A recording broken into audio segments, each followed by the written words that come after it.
Hello, everybody, and welcome to the Sorting Hat Podcast, the show where everything and anything can and will be sorted into the various houses of Hogwarts. I, as always, am your host, Michael Barryte, joined by my co-host, Brice.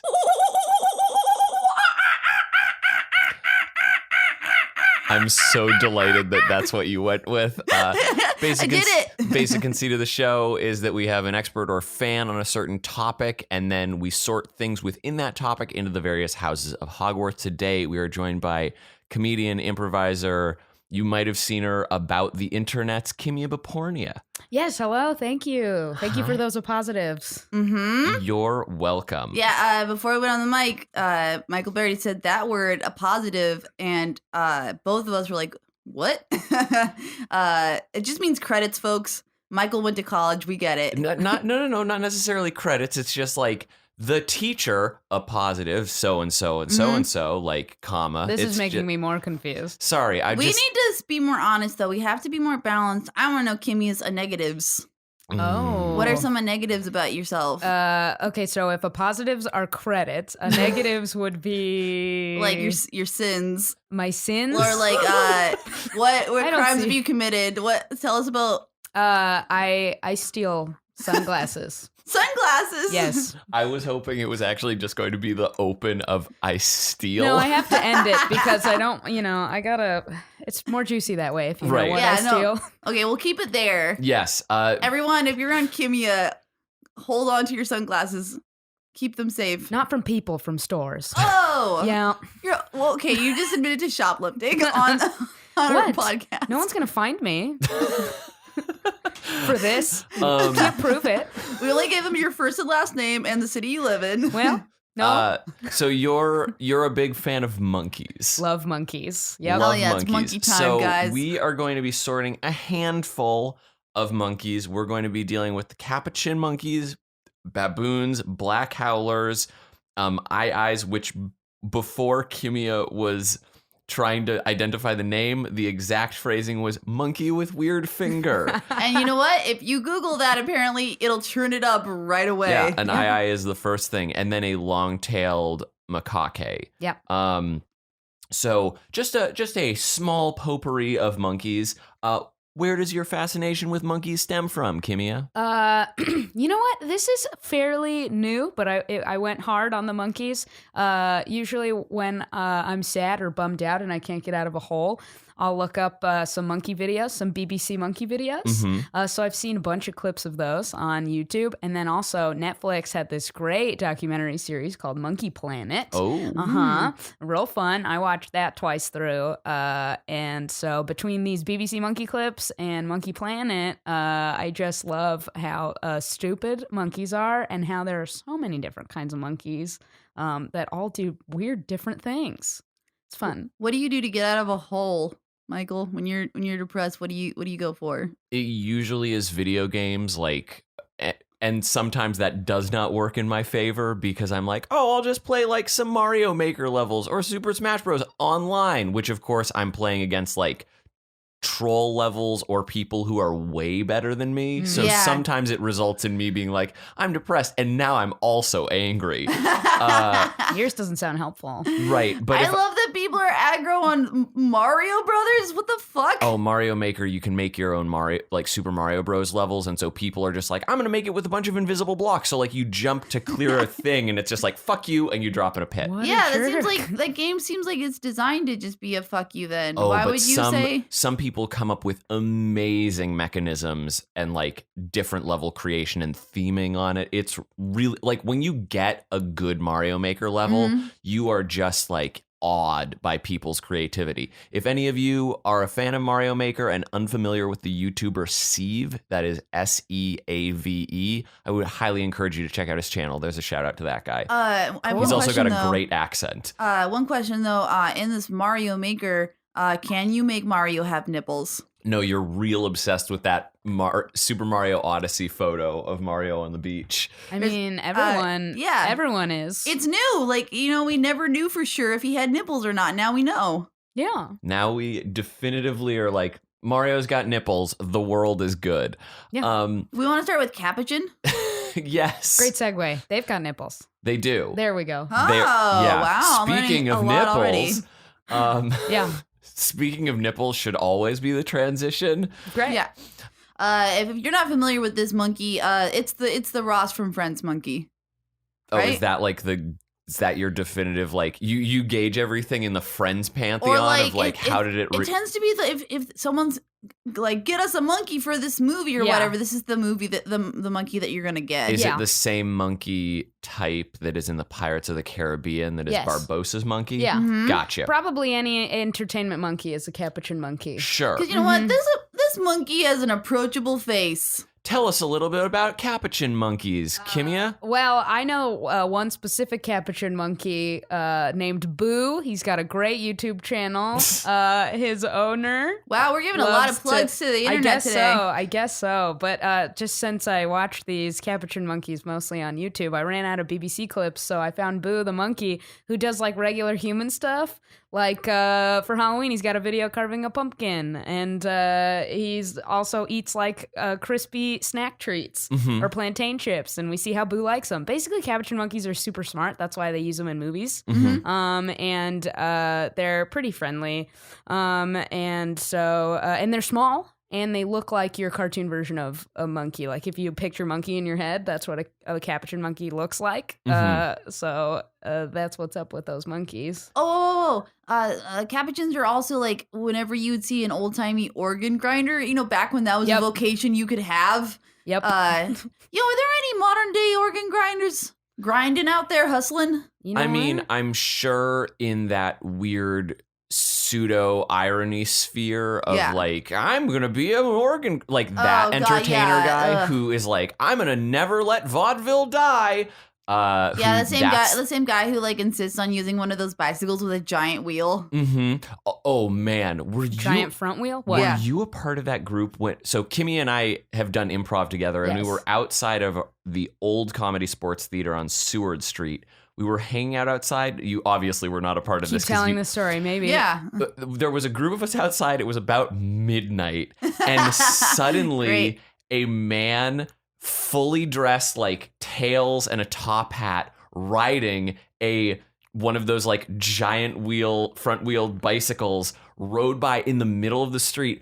All of us stopped what we were doing and just applauded afterwards because it Wow. was single-handedly the strangest thing that Yeah. like to get a bunch of improvisers to stop doing bits takes a lot, but this guy, all he had to do was ride an old-timey bicycle like down a modern day street, and we were all captivated. Wow, that's like you had one of those Family Guy cutaways happen in real life. That's true. Like the time that that's fucked up. Like if that's the sort of thing that you have to just be relieved that somebody else was with you when it happened. Because if you just went, I saw this. Nobody, they'd be like, "What? No, you didn't." No, Yeah. we all definitely had that moment where we were like, did we have a shared hallucination? But then we actually ran down the street and talked to the guy, and we're like, where did you get the bike? And he was like, I work on bikes. And we're like, that's not really an answer, Yeah, but no. okay. Well, they're gonna keep those close to the vest. They're not trying they want to keep Well, the yeah, because community it's low. a 3-piece suit. Yeah, and also he's a time traveler, and that would just lead to more questions. Right. So many more questions. So with capuchin monkeys, speaking of nipples, there you go. based on what you're saying, especially like they're real smart and they're easily trainable, there's Yeah. the part of me that is thinking Ravenclaw.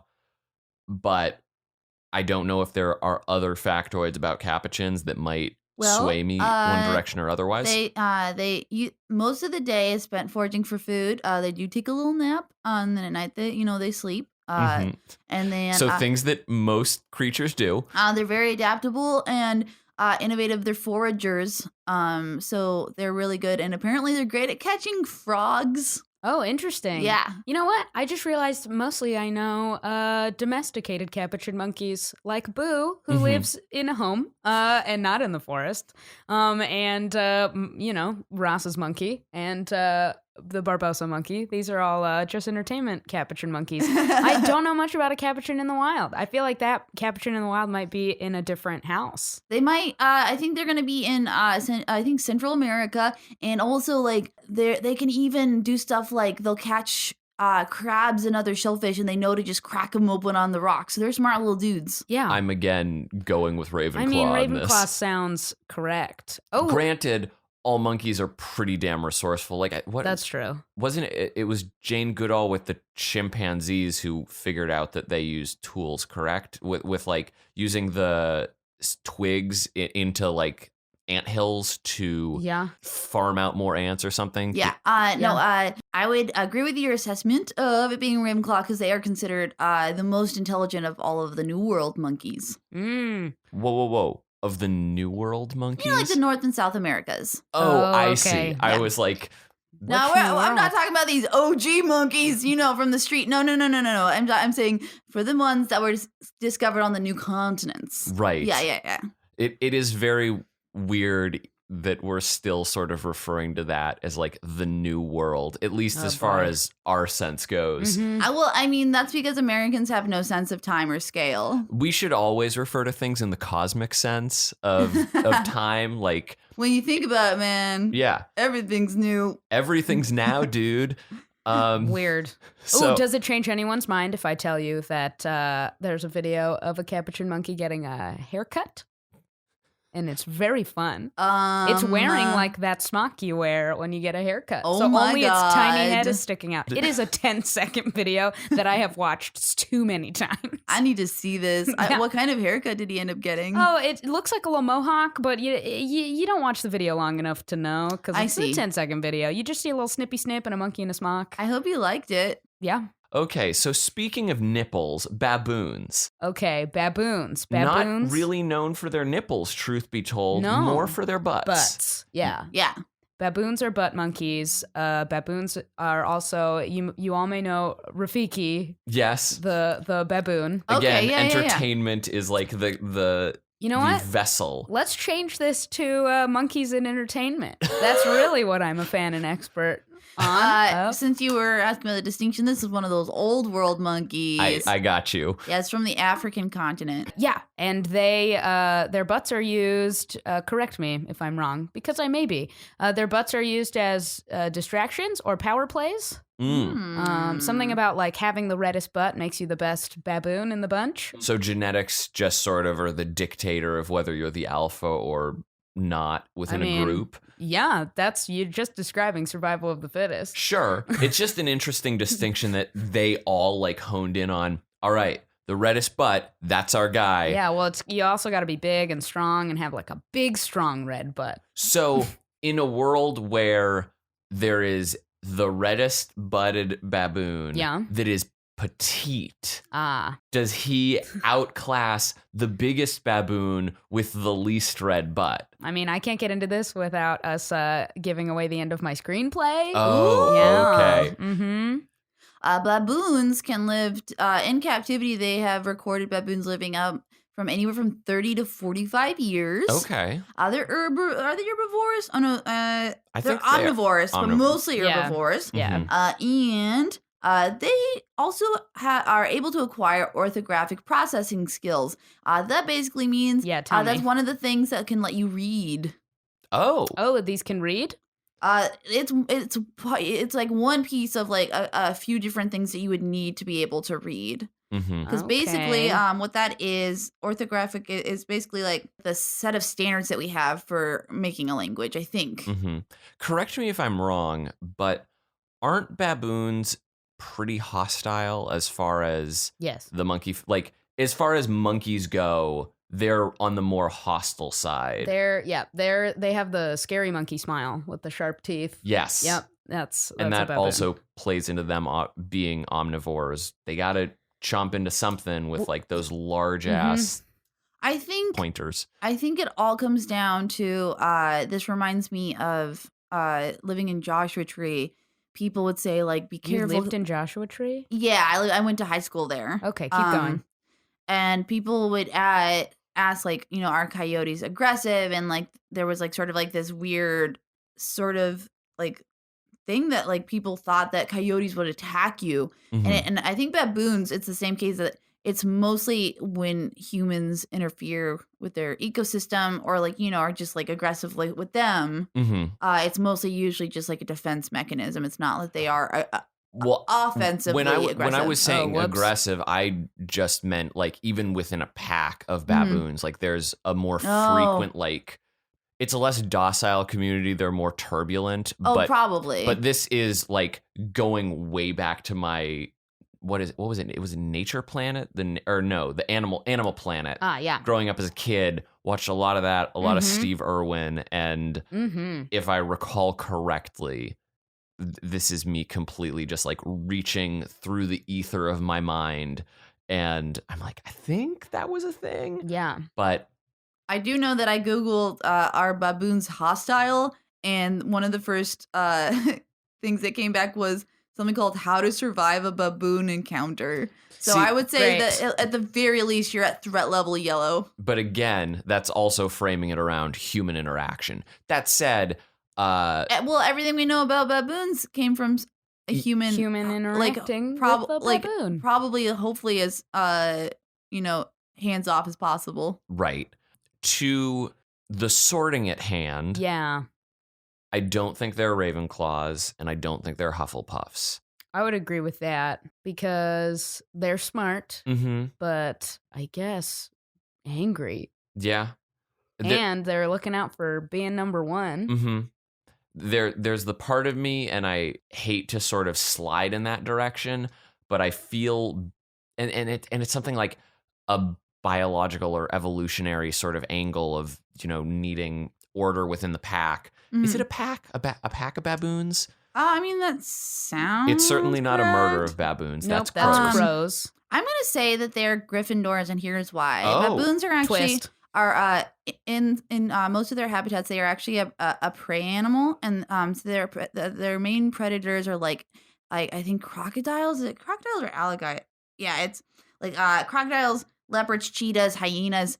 And but usually the ones who get targeted are the young or the sick ones, and other baboons will actually go and defend their young. They're very Gotcha. and that's where like their strength and ferociousness comes out. So they very much take care of each other within the. I don't know if it's a pack. Sorry guys, if there's some monkey expert out there, I'm so sorry. I don't know. Well, yeah. That's a pretty interesting point. In lieu of that one anecdote that fits into that, I'm going to go back to what Michael was saying. I think you were about to imply that they're Slytherins because they care about their lineage. A little bit. Yeah, that they're just like trying to defend, and that it's very looks based, which Slytherins do have that purist slant. That's very true. That's so why I think arguments can be made in either case. Like from a defense standpoint, Gryffindor certainly seems to fit the bill, but like we don't have to agree. No, I think it's always a little nuanced, and I think I would ultimately agree then. I just found out an interesting thing. Yes. It says, when I search group of baboons on Google, it said chain email claims that when baboons congregate, it's called a congress. Oh, that's fun. Thank you, chain email. I find it very weird. A Congress of baboons. Yeah. That sounds like our boys in the Congress. Oh, wait. Then there's some conflicting information on here. There's one that says a group of baboons is not a congress, according to thoughtco.com. Oh, Thoughtco's coming out hot. Then somewhere down, someone says a troop of baboons. Wow. So here's the thing. Nobody knows what a group of baboons is called. Yeah. That's what we're finding out. Yes. Is nobody knows. Science can't tell us. Doctors can't say. Okay, so your religious leaders won't tell you. According on Quora.com. Oh, good. Love Quora. Yeah, Quora. Is Quora not Quora? What did I say? Quora. I said Quora. You said Quora. I said Quora. I've been misspeaking what Quora.com is. Got it. Granted, I'm not referring to it in my day-to-day life much at all. You're not a Quora head? No, I'm not a Quora head. Adam Hinthner, as of November 13th, 2016, said, a collective of baboons is not called a congress. This is a joke someone made about 5 years ago or more, and it went semi-viral. The term of venery for baboons is a troop. So, did you not know the word venery? Is that a positive sort of word for you? That's interesting. Well, that's some information that we now definitively know. Thank you, Internet. Yeah. Speaking of nipples, Congress is fake news. Black howlers. Black howlers. Okay, these monkeys make the most awful noise you can imagine.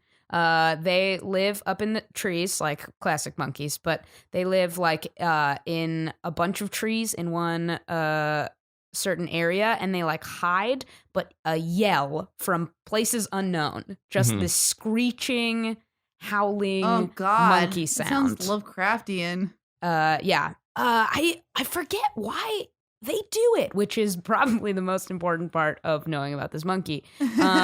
But okay, let's find out. Because one will start, and then everyone else will join in. So is this kind of like lighting the beacons in Lord of the Rings? Like, we have to let Rohan know, like, that something's happening on Gondor. Like, howl, light the beacon, I think, and like and it then just everyone- sends the message. They call it a dawn chorus, and apparently it sounds like more like roaring than howling. It announces the howler's position as means to avoid conflict with other groups. Oh, right. That's what's going on. And sometimes they'll use this, like, what was it called? A chorus of... The dawn chorus. The dawn chorus. Sometimes they'll use it as a trick. Yeah, to make people think that another group is coming along, but really they're just holding down their turf. Yeah.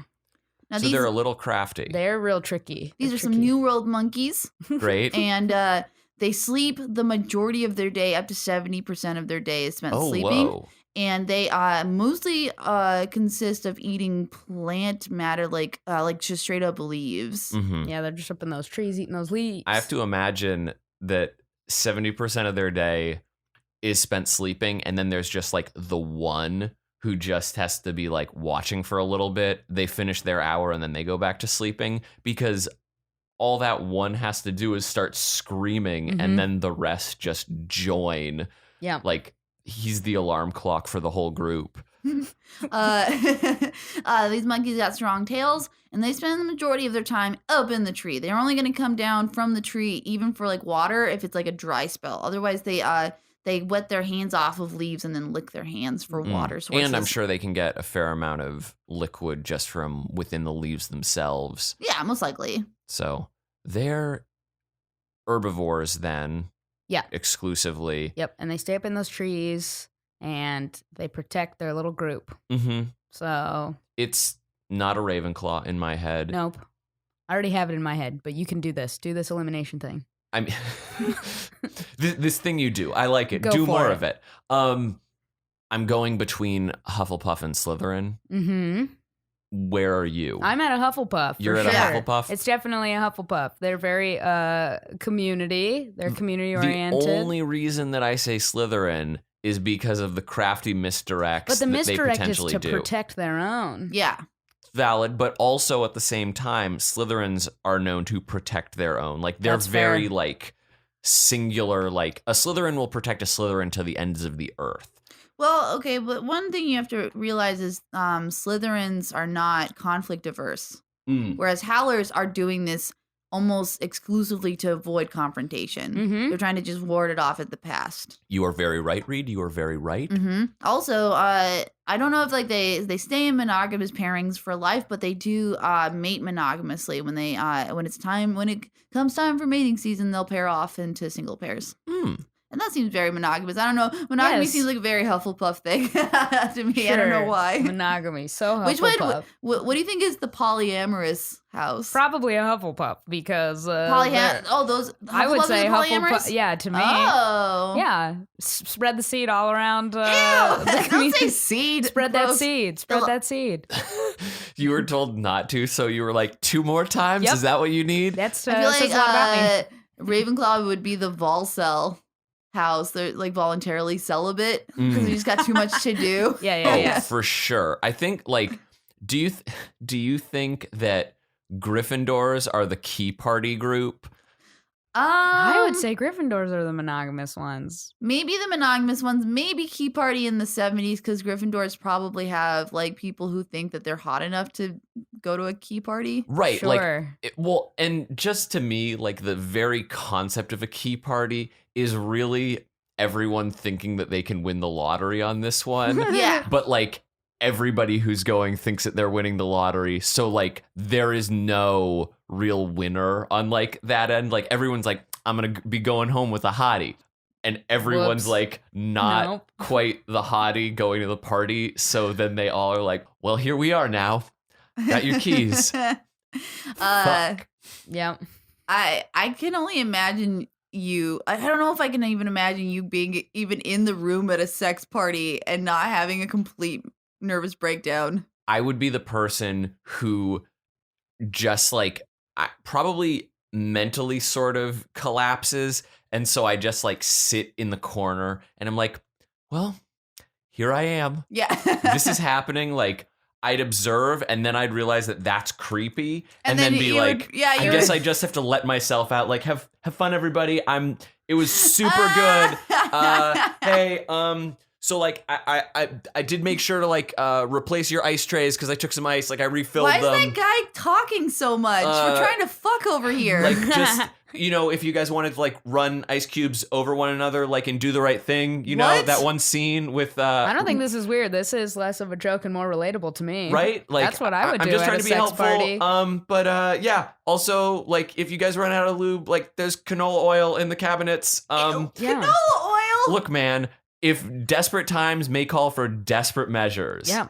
And so God. I'm sure to raid all the pantries real quickly, assess the situation, and be like, yo, if you're looking to throw down on some flour, we got you covered. I will say, though, coconut oil is legit. It's being used more and more in personal lubricants. And I think just straight up, if that's something that you think you might be interested in, go for coconut oil. Yeah, so no canola. Go coconut. Canola's, what? Oh, no, I threw out canola because that's like a horrifying thought. But if somebody... we're getting like subtle glimpses.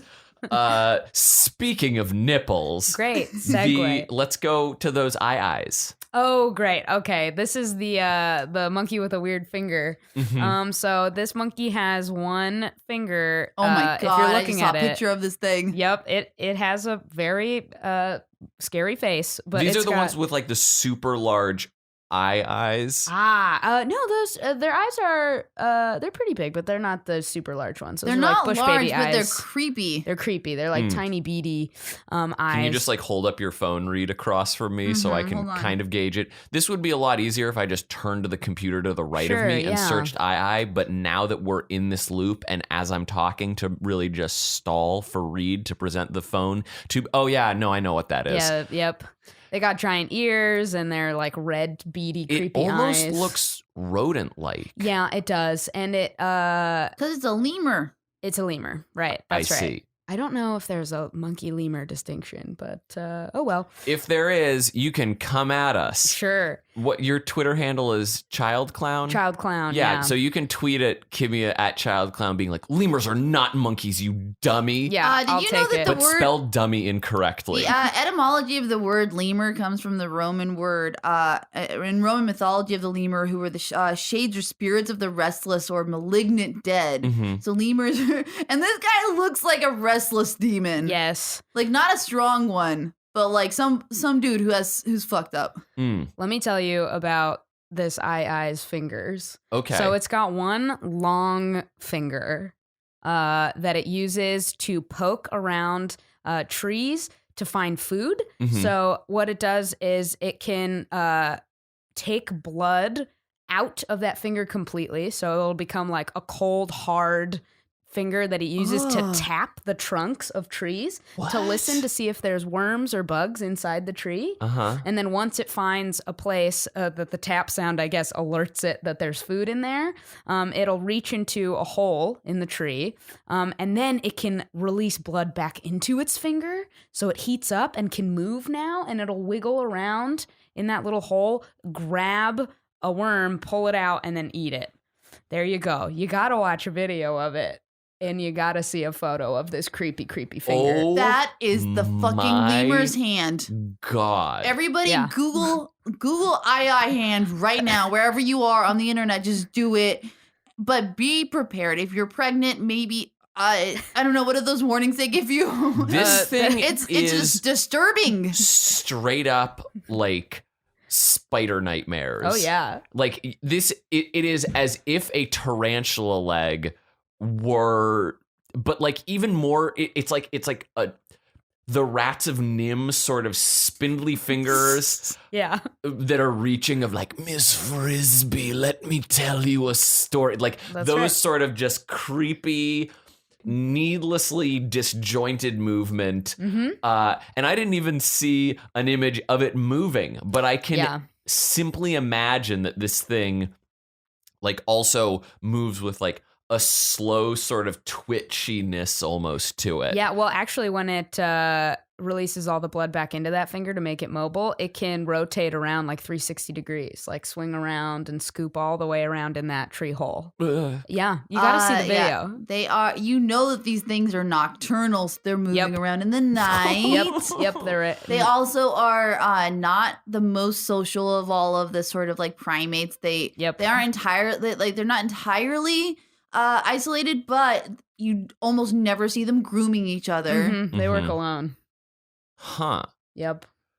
Now, as a fun, quote unquote, side note, not realizing what this was associated with, I was first exposed to the name II, not through like zoo books or anything, but did you guys ever play the game Super Monkey Ball? No. Yeah, I remember that. Like the main playable monkey that you could play as was named II, not spelled that way. I think the name was spelled like AI-AI as opposed to how II is spelled. Yeah. But I always assumed then that an II would look adorable and harmless. And the fact that this thing has nightmare spider fingers is super not cool with me. I feel like I was lied to as a child. Well, Michael, just avoid Madagascar then. Yeah, just don't go in there. It's full of lemurs. Yeah, like little dead demon spirits. Gotcha. All right, I'll keep that in mind. How are we feeling that this guy is sorted?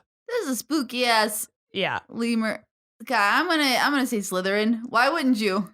There's the part of me that from like you're manipulating your biology in pretty crazy way, or like the manipulation of blood to the finger. Yeah, that's ruthlessness, not necessarily like intelligence.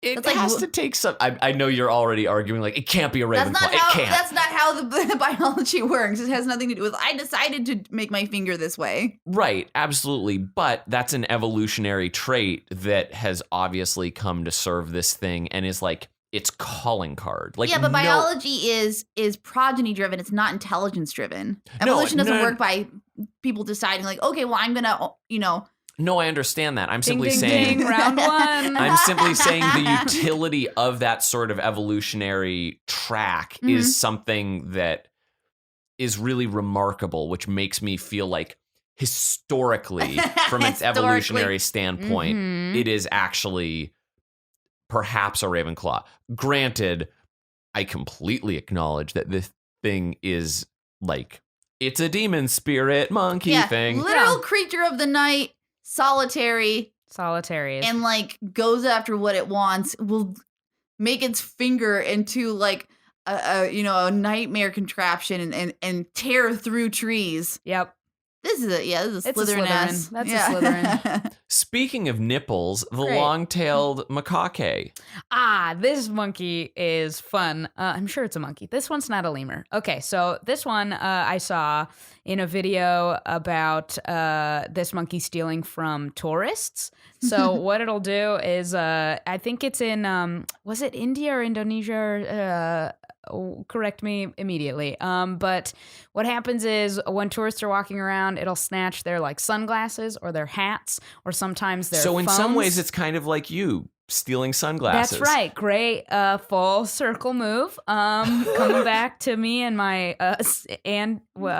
negatives and my sins. But it'll take those things, but not just to keep them and hoard them. What they do is they'll give them back to you, but they want to trade. Hell yeah. Yeah, so they'll want to trade for food. That's how they get food. And they're kind of picky about it, too. So they've indirectly become domesticated, sort of like in... If any of you ever go to the town of Nara in Japan, there are deer that exist all around the area. And they... like are wild deer, but they've come to just be cool with humans. Like they're just deer all over the place. And they recognize that if they bow, you will give them food. So these deer just like trot up to you and like dip their head for a moment, and you're like, yeah, I guess I will give you this wafer that I paid however many yen for. Like it's a whole market at Nara, but like in general, Nara is a really cool city. Cool. Really cool city. Yeah, Definitely encourage you to check it out. So back to this. This guy's also known as the crab-eating macaque. I imagine it's probably pretty self-explanatory why you would be called that. But they actually are like a biodiversity threat to some of these environments, even though they are treated like as religiously sacred and fun for tourists, like deer in some places. What do they look like? Sorry to cause you to backtrack. They have a white little. fur and they look a little bit like. Have you seen that painting of Nicolas Cage as that snow monkey? What a deep reference. I'm picturing it in my mind perfectly, but it doesn't help you know what this monkey looks like at all. This monkey, in a lot of its pictures, looks like somebody who's in line at the DMV, and it's just Gotcha. Okay. Yeah. So it's got sort of a foofy face. Mm-hmm. They're small. They're not big. Gotcha. Yeah. They're fast. Mm-hmm. And they snatch stuff right out of your hand. Gotcha. But they'll stay nearby. So sort of the in-between of a capuchin and maybe a baboon as far as size goes. Oh, yeah. It looks about. They are like a lot of primates. They have female driven hierarchies, and in this particular case, in the macaques, the males will leave the group once they reach puberty. What a fantastic idea. Yeah, and I'm all for it. What a fantastic plan. What do they do when they leave? Probably go off to make their fortune, do their trading. They just leave, They just go away. They just leave everyone else alone. So they leave to potentially go trade and mate with like another colony, or I don't know about this.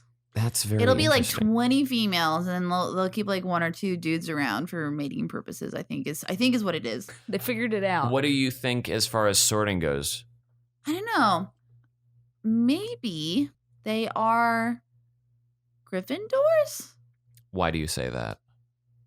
Because, not to be like immediately I don't know. accusatory of like, 'Cause what do you mean? Defend yourself. there could be like this certain bias against them for being considered like a pest, or not being good for the environments that they're in. But obviously they're not consciously doing that. Mm-hmm. They're very intelligent and they're very brave, that they'll just go up to a creature that's much bigger than them and just straight up take their shit. But to also not entirely try to screw them over, like you were saying, if they're like, I'll give it back. It's not the most honest thing to be doing, but it's probably pretty fair in their minds. I'm sort of leaning Slytherin, but before I even I think that's sort of a backhanded way to be doing business for them. Like, I understand they're obviously trying to serve themselves, but that's a shitty move. But that also makes me think. Then you're weighing their justice system against a human one. Sure, absolutely. This might be a cultural difference, a value difference. But this is the result of human intervention within their ecosystem, and they're adapting in a way that is really negatively impacting both of them, because humans don't want that. And like, really, the monkeys would probably be better off, but have adjusted the way that they're living to the way that like humans have sort of encroached on their area. It actually makes me think of in Yosemite National Park or Sequoia, their sort of philosophy around black bears or like brown bears. It's if a black bear or brown bear becomes too comfortable with people and has too many run-ins, unfortunately, like, man has affected that black bear to the point that it's not wild anymore.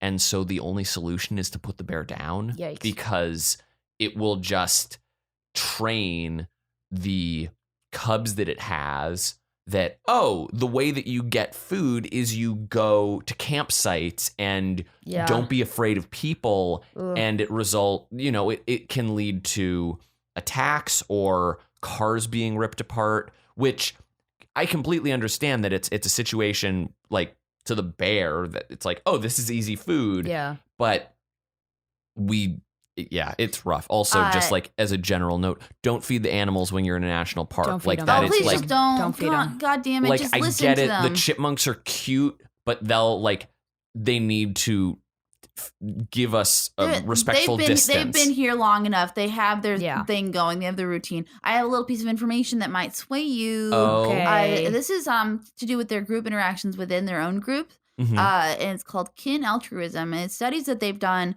where they gave like the females, the mothers, food. And you would think maybe that the mothers would have preferential treatment to give their own offspring the food, right? Mhm. But what they've noticed is these females seem to, for the most part, be pretty indiscriminate and just make sure that everybody's getting some. Mhm. So in that way, it's a little bit less self-serving, even in terms of like, oh, I'm going to make sure my direct offspring is going to be the ones who eat and are strong and who flourish. Instead, it's more like what's good for everybody in the community. What I'm saying is They're communists. They're communists. Interesting. Which is obviously going to be very solidly supported by you. That's what makes me think they're Gryffindors.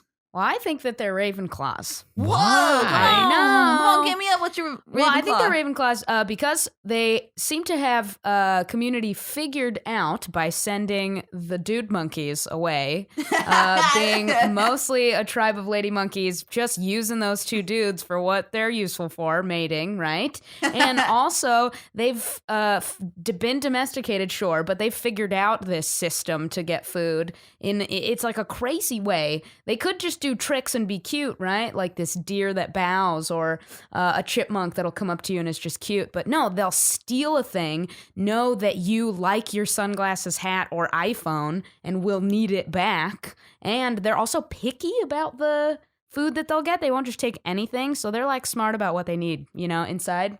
They know what's nutritional and what's just like a crappy trade. Mm-hmm. So they gotta be so real, they're real like smart. moneyballing the system. Yeah. Hell yeah. I'd buy that. Yeah.